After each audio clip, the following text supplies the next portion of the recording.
is probably the deepest myths of capitalist patriarchy.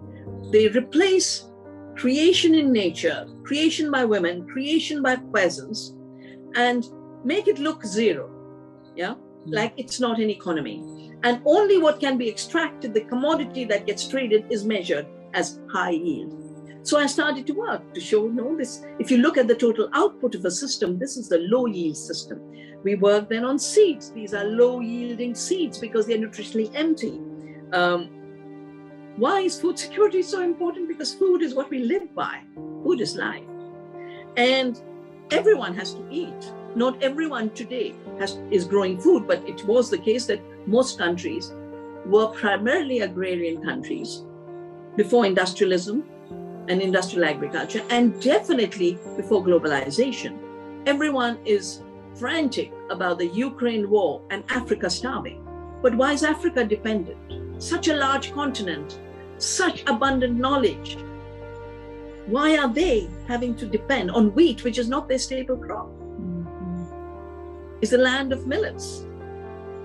It's a land of arid areas. So the dependency created by the Green Revolution, and now Mr. Gates with the Alliance for the Green Revolution in Africa, is creating food insecurity by destroying the food basis in biodiversity and ecological agriculture. Does it affect only the poor? It affects the poor farmers because of high costs of seed. But it affects the rich countries too, because if everyone is eating glyphosate-resistant GMO soya and corn, you're going to have sickness. The fact that we have chronic diseases is because of the total damage to the gut microbiome. And while they kept saying glyphosate is safe for humans, glyphosate impacts the bacteria in our gut microbiome.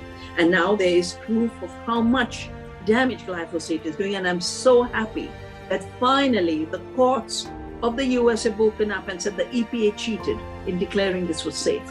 It must be declared as a carcinogen, which it used to be before Morse Monsanto bride. So the GMO story became such a big part of my story. It's a story of corruption of science. It's a story of influence of the poison cartel over agriculture and our food system. And it is a story we must put an end to, because there's enough diversity in the world and women have enough knowledge how to grow diversity to ensure we have food security.